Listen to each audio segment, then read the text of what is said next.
1 year in to Donald Trump's presidency, the verdict is clear. Donald Trump and Republican policies have been a complete and total failure, a disaster for the American people, and the American people know it. The cost of living is way up, and the quality of life of the American people is way down. And Republicans continue to be focused on all the wrong things. This week, the Republican focus has been on Greenland, Jack Smith, and Bill and Hillary Clinton. That's their focus this week. Not driving down the high cost of living for everyday Americans in an environment where there is an affordability crisis that is crushing working class folks, middle class folks, and the American people all across the country. House Democrats are going to continue our focus on making life better for the American people, on driving down the high cost of living, fixing our broken healthcare system, and cleaning up corruption wherever it is found. In the Congress, at the Supreme Court, and within the administration. The American people have clearly spoken as it relates to the failures of the Trump administration and Republican policies, particularly as it relates to the economy. Republicans need to wake up and stop trying to jam their extreme policies down the throats of the American people and work to actually get something done that is designed to make life better for everyday Americans. That's our job, and that's what Democrats will continue to be focused on. Lowering costs, fixing our broken healthcare system, and delivering a country that actually works for working class Americans. Question? Peter Jeffries. Mike. You just spoke about the cost of living and Democrats focusing on affordability, healthcare, all of the issues that you've been talking about for months. Do you feel that with the funding bills presumably crossing the finish line later on this afternoon, no must-pass bills on the horizon, that you all can get laser focused back on this issue without the context of the appropriations bills kind of taking up a lot of the oxygen on the Hill? Well, it's definitely important that we fund the government in a way that's consistent with our values. And in terms of many of the pieces of legislation that will be before the House later on this afternoon, we believe that that has been achieved. Significant progress has been made as it relates to the labor H bill in terms of protecting the health, the safety, and the well-being of the American people. Increased funding as it relates to community health centers, PBM reform, protecting safety net hospitals all across the country from significant cuts that they may be facing otherwise. These are all modest steps in terms of progress that has been made for the American people.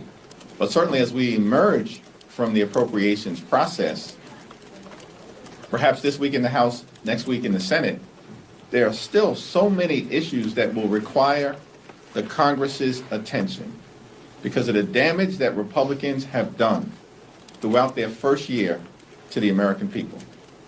This is a group of people, these extremist Republicans, who enacted the largest cut to Medicaid in American history. We want to reverse it. Republicans want to double and triple down on it. Hospitals, nursing homes, community-based health clinics are closing because of Republican rotten policies in their one big ugly bill. Those policies should be reversed. Republicans are doubling and tripling down on those policies. The Trump tariffs are costing everyday Americans thousands of dollars in additional expense per year. They need to be eradicated, either by the Congress or by the Supreme Court. But Donald Trump and Republicans are doubling and tripling down on tariffs that are making life more expensive for the American people. There's a lot of work that still needs to be done for the American people, including the Senate acting on legislation we passed in the House to extend the Affordable Care Act tax credits. You had full attendance today. I wanted to get your reaction on that. There's been a lot of conversation around attendance on both sides. What's your reaction to the fact that all of your members are here? These are incredibly important issues that we are confronting on behalf of the American people, and we are going to continue to press for full and complete attendance as we move forward, understanding that sometimes the challenges of life, particularly as it relates to medical situations or family situations, may result in a member or two missing a vote or two. But under the leadership of Catherine Clark, our Democratic whip, we're working hard to make sure as we move forward, it's all hands on deck here in the House of Representatives. Mr. Jeffries, have you determined yet if you're going to launch a probe into Kristi Noem and what that would look like? We haven't ruled anything in and we haven't ruled anything out, but what is clear is that Kristi Noem is a corrupt political hack who is deeply unqualified and is unleashing brutality using taxpayer dollars on the American people. ICE is out of control and operating in far too many ways in a lawless fashion, and the American people know it, which is why the American people have turned against Donald Trump and his extreme immigration policies. So once we get through the appropriations process, which is what is in front of us right now, we'll continue to have conversations, particularly with the leaders of the relevant committees, Benny Thompson, Robert Garcia, and Jamie Raskin, about what accountability can look like so that the American people actually have their taxpayer dollars spent in ways that are designed to promote their safety and uplift our values as Americans, as opposed to what we're seeing right now from ICE, which is that they're using taxpayer dollars to inflict brutality on the American people. And in the instance of Renee Good, killing an American citizen in cold blood. Thanks. Go back to this side. So. Thank you, Leader. I want to get your thoughts on protesters going into a church in Minnesota during worship hours. Is that okay? Do you support that? Especially when one person who was involved with that was Don Lemon, who's been a guest of yours on the Hill before. I haven't followed that particular situation, so I'm not really in a position to comment on the specifics there. What I will say is, as someone myself who's grown up in the Baptist Church, continue to be an active member of Cornerstone Baptist Church, come from a deeply religious community, I think across the board, we all should respect houses of worship. Churches, synagogues, mosques, temples, let's all respect houses of worship. We can agree to disagree on a whole host of issues, and we should disagree strongly with the extremism that we're seeing unleashed on the American people by Donald Trump, his administration, the attacks on healthcare, the attacks on the economy, and the attacks on law-abiding immigrant families. We should disagree with those things with righteous indignation, and not being familiar with the specifics of what may have happened in Minneapolis, I certainly believe that all of us, consistent with the First Amendment and freedom of religion, should respect houses of worship. Thanks. Just to push a little bit further on ICE, I mean, you talk about accountability. You say in this joint statement that you just put out that you've tried to push for different accountability measures, but they keep getting rejected by Republicans. You're obviously encouraging your members to oppose DHS funding, yet Speaker Johnson is saying he believes he has the vote. So really, what more can Democrats do to hold ICE's feet to the fire? Well, what's in front of us right now is the fight around the Appropriations bill. And as we indicated in our statement, the American people deserve an immigration and customs enforcement agency that conducts itself in a manner consistent with every other law enforcement agency in the country. That is not too much to ask in the United States of America. But ICE is totally out of control, using taxpayer dollars to brutalize American citizens and law-abiding immigrant families. So what we will continue to press are common sense changes that should be mandated as part of the law, including but not limited to judicial warrant requirements before American citizens can be seized out of their home or while driving to and from work or picking up their children from school. We believe that body cameras should be mandated, as is the case with every other major law enforcement organization across the country. There should be an explicit prohibition on the excessive use of force, and the law should be made clear that no one in this country is above the law, and therefore ICE agents who break the law don't have absolute immunity. We believe there should be a prohibition that's explicit in the law that prohibits ICE from being able to storm churches, synagogues, mosques, houses of worship, hospitals, and schools. Let's start there. That's consistent with prohibitions that exist or protocols that exist connected to every other major law enforcement agency in the country. Why should ICE be conducting itself any differently?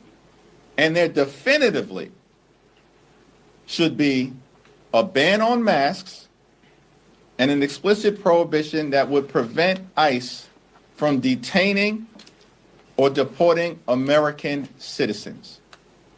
These are the things that we will continue to push for today, tomorrow, this week, next week, this month, next month, until ICE is brought under control.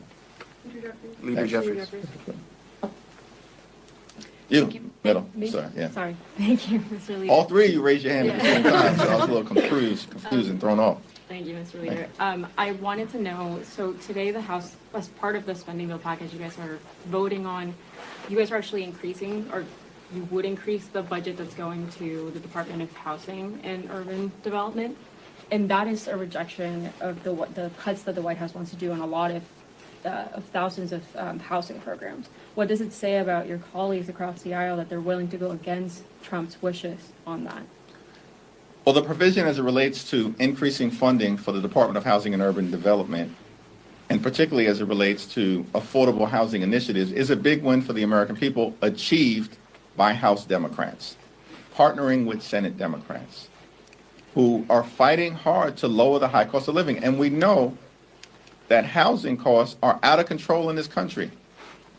Donald Trump basically wants to eliminate the Department of Housing and Urban Development and affordable housing programs. We know this to be the case.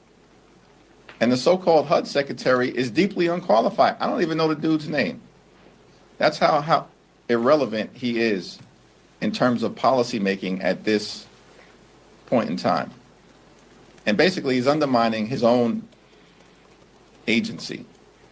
And so Democrats and Republicans who have joined us, I think now recognize, particularly after Republicans were decimated and crushed electorally in the midst of the longest government shutdown in American history, that they caused, and then we're losing races all across the country, up and down the ballot, that they need perhaps to partner with Democrats who are leading the way on dealing with the affordability crisis in this country. And that, I think, is one of the reasons why we were successful, led by Rosa DeLauro and Jim Clyburn, who's the top Democrat on the HUD Transportation Subcommittee, in achieving this important victory for the American people. More than $40 billion in increased funds for the mission of the Department of Housing and Urban Development, designed to ease the crushing housing burden as it relates to costs on the American people. Thanks. Thank you. So, really active group today. Going back. Okay. Thank you. Yesterday, 9 House Democrats voted with Republicans to hold former President Bill Clinton in contempt.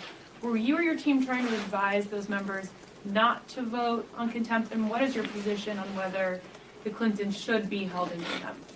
I strongly support the position of Robert Garcia and Jamie Raskin, and have indicated that publicly, and also in my conversations with any member who has asked for my perspective on this issue before the committee.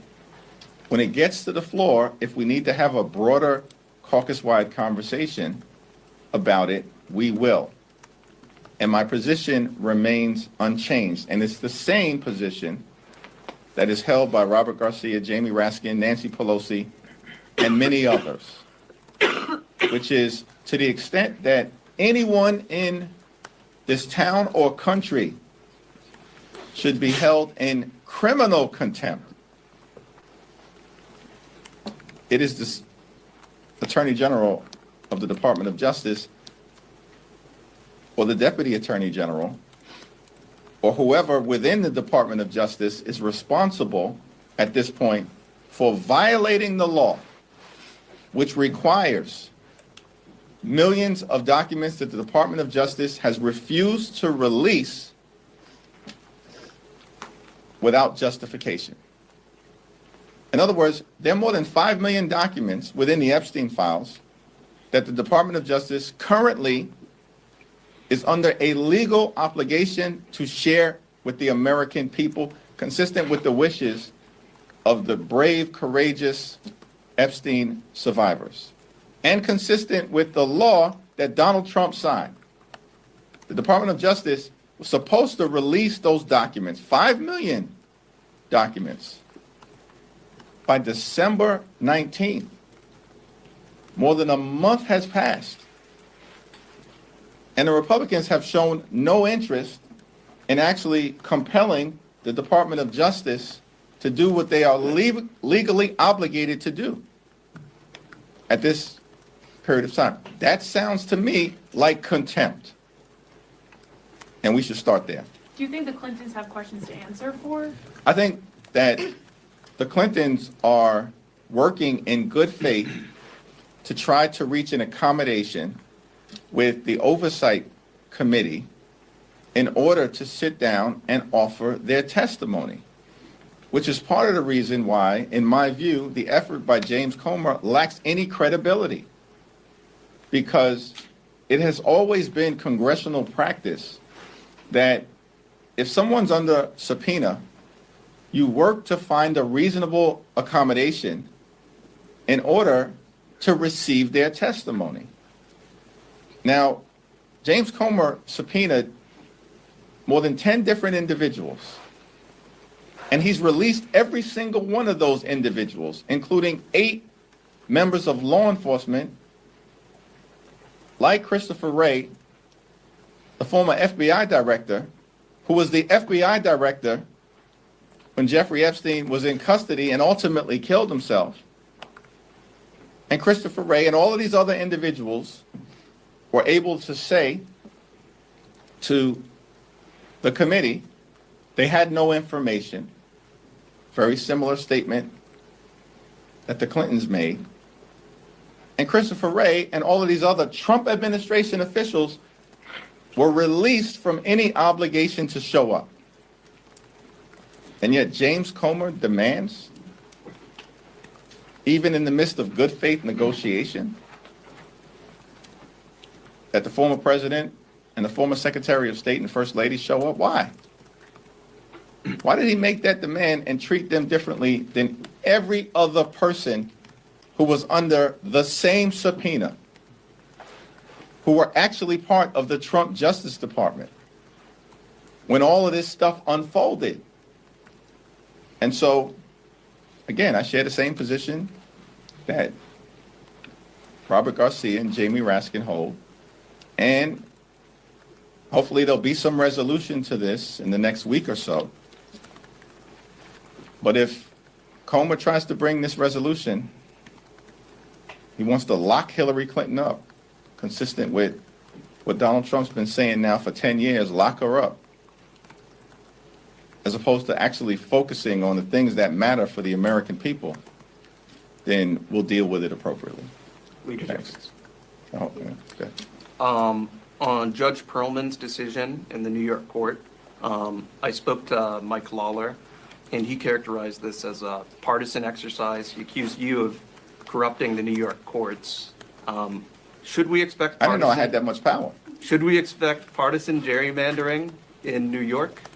What you should continue to expect is that Democrats are going to fight for a fair national congressional map. Period, full stop. We told everyone this when we first came through this moment. Told everyone this.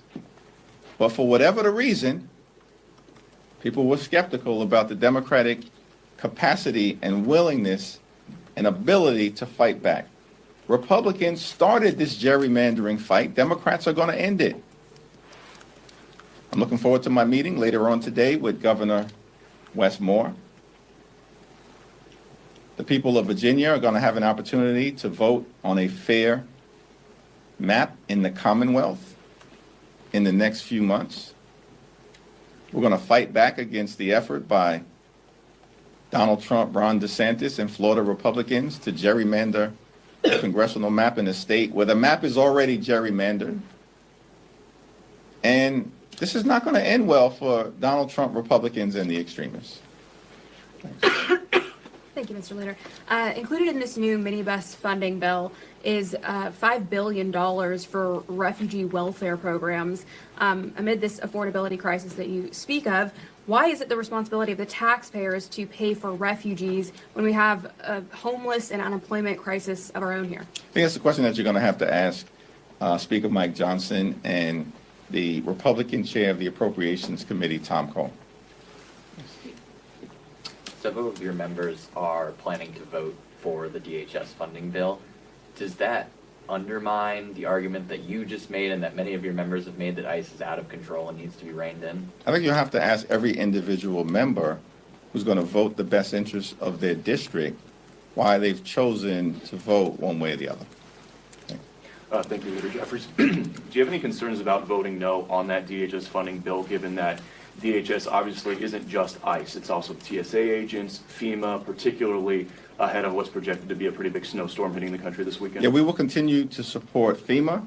We will continue to support the Coast Guard. We will certainly continue to support the TSA, but we are not in a position to support the lawless behavior by ICE to use taxpayer dollars to brutalize American citizens. Thanks. All these appropriations bills are going to be sewn together into one giant package, sent to the Senate. Are you urging Senate Democrats to oppose that whole package over ICE? Well, the Senate Democrats are going to have to evaluate the totality of the package, which is what they will do. And as I've documented in my conversation here today, and as is clear and obvious, a lot of progress has been made within the appropriations process for the American people in terms of addressing issues of concern. Be those issues related to the quality of life of working class Americans, middle class Americans, and everyday Americans, as well as our national security concerns and standing up for our military. It's the reason why, in terms of what's going to be before us in the House of Representatives, I'm going to support the 3 bills related to labor, health care, transportation, infrastructure, and defense. Thanks.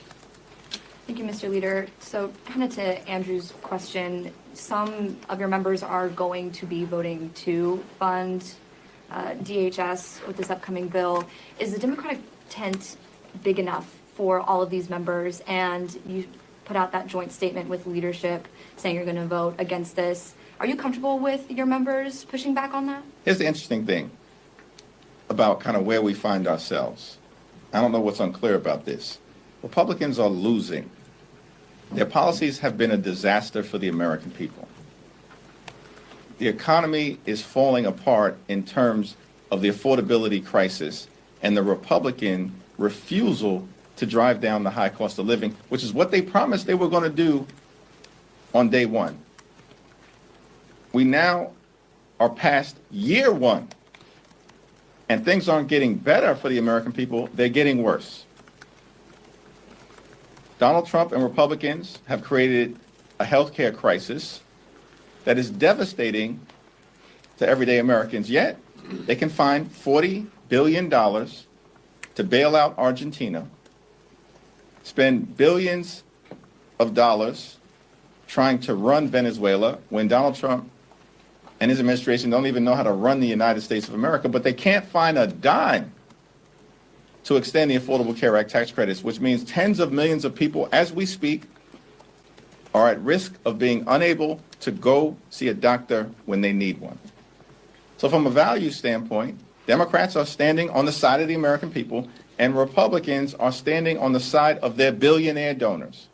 Because all they care about, Republican extremists, at the end of the day, are massive tax breaks for their billionaire donors and subsidizing the lifestyles of the rich and shameless, the wealthy, the well-off, and the well-connected. Now, as Democrats, our view of governing is clear.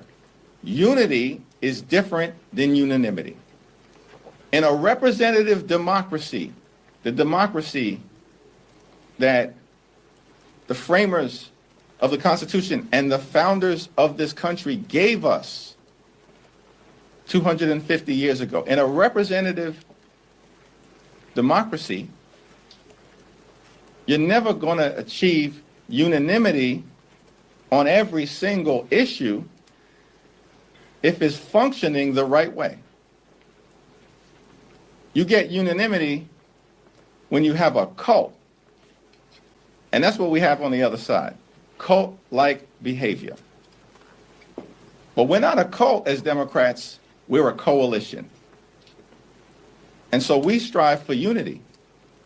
And when it comes to the issues that matter for the American people, beginning with driving down the high cost of living and fixing our broken healthcare system and cleaning up corruption so we deliver a country that allows every single American who works hard and plays by the rules to be able to live an affordable life, a comfortable life, and the good life. Not too much to ask for, good paying job, good housing, good health care, good education for your children, and a good retirement.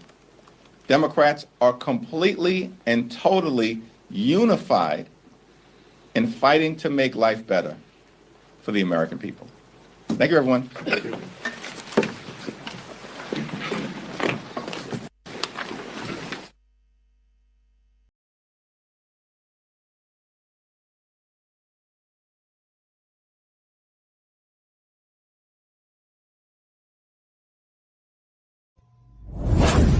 Enjoy more of our videos on the Community Advocate Network channel, and don't forget to like, share, and subscribe. If you would like to advertise your service, special announcement, or event, you may contact us at the Community Advocate Network at gmail.com. For community resources and services, exclusive articles, and video content, join our private community on Patreon. Link is in the bio.